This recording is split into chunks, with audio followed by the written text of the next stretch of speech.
A wonderful day to every one of us. I am Lanie M. Endencia from Polytechnic University of the Philippines, Open University System, Onisan Learning Center, Onisan, Quezon. My research study entitled Determinants of Competencies in Home Economics of the Public Secondary School Students, Basis for Inputs to Program Policy Review and Improvement Plan. As an introduction, educational reforms aims to promote students' interest for knowledge, skills, and lifelong learning. The curriculum must contains what and how to be taught, as well as the learning and teaching approaches based from Haberson in May 2013. The present educational system in the Philippines offers life, career skills, employments, and entrepreneurship through the K-12 basic education curriculum. As part of this program, the additional last 2 years or a senior high school offers different choice of track and specialization which offers various competencies. Technical Vocational Livelihood or the TVL Home Economics is one of the popular track offered for the students in the division of Quezon. There are a number of students pass for the assessment in National Certificate Level 1 or Level 2 of TESDA, evidence that students have competency in TVL Home Economics based on the records of school of the respondents as of 2019. To support this study, the theory of ecological system of Ron-Ferner and the theory of plant behavior of Eisjan and Fishbein. In relation to the present study, there are various factors influencing to the competency of the students in home economics. It can be internal or external factor. It can be belief on own self, for the family, from the teachers, from the schools, and even from the community. As a continuation, this study will answer which variables predict for the competency of the students. It can be student-based factors, included the profile of the students and their beliefs. It can be home economic teachers-based factors, included the teacher's profile, teacher's self-efficacy, and level of technological, pedagogical, and content knowledge in teaching home economics. It can be social-based factors, included status of home economic facilities, tools, and equipment. Or it can be social image of home economics or the perception of the students in employability and gender issue. In addition, the result of the study primarily beneficial to students itself. The school administrators can get in-depth information for their role in supporting students. For home economic teachers, it serves as references to be more competent in teaching of this area. The benefits for parents of students in this area as giving idea and encouragement to be more supportive for their children's needs and perform well. This study used descriptive correlational method of research.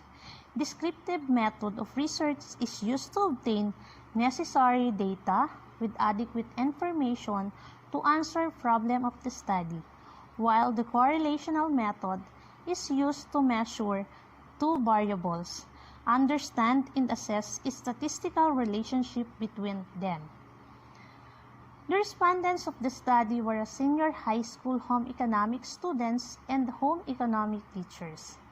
Research instrument in this study had parts adapted and self-made, which is validated to the 3 experts in the field of home economics. Data gathering procedures in this study involve the approval of research advisor to conduct the study, approval and endorsement of the school division superintendent in conducting the study.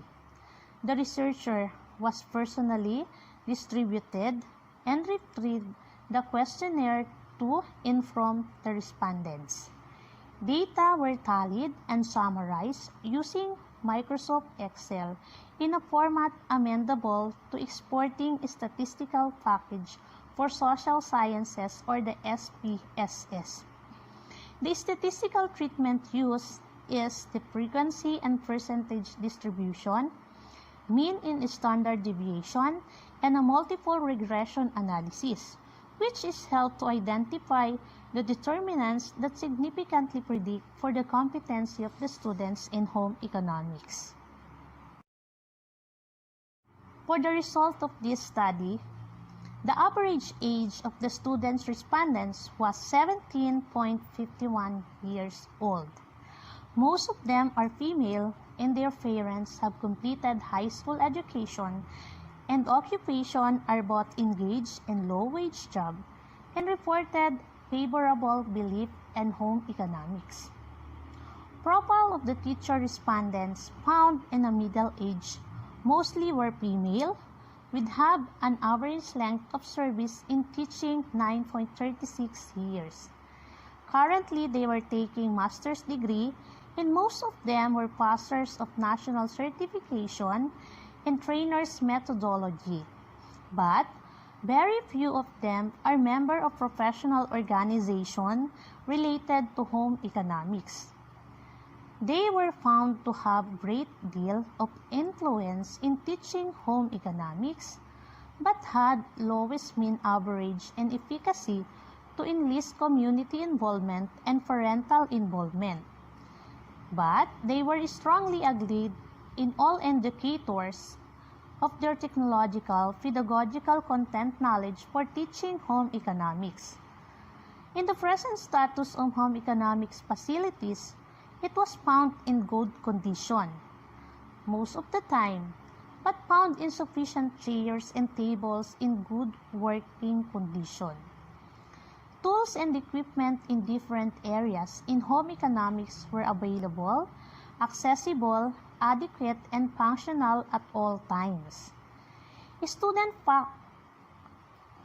respondents agreed all the time in employability issue, and most of the time in gender issue for home economics. Student respondents' competency level for food and beverage services were very high, while both bread and pastry production and cookery were in high level. Variables significantly predict for the students' competency as determinants in different areas in home economics for the students were students' belief for home economics, teachers' content knowledge, teachers' self-efficacy influence for school resources, teacher self-efficacy and influence decision-making, teacher efficacy to enlist community involvement, and availability of tools and equipments for home economics. Level of competency of home economics of the students showed in high level.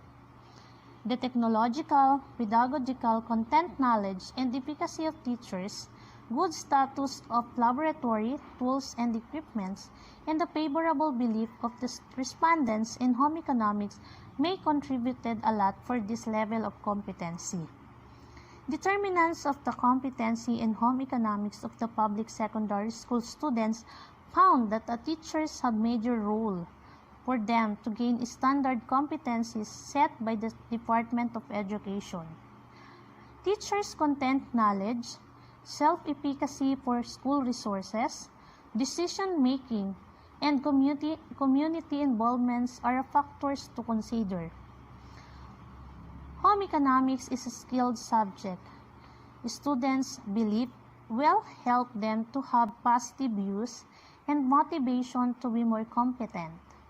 They need to experience the real world of work, real materials, scenarios for TVL specialization so that accessibility and availability of home economic tools and equipments will have great contribution for gaining standards competencies. Result of the study can serve as basis for inputs to program policy review and improvement plan for home economics.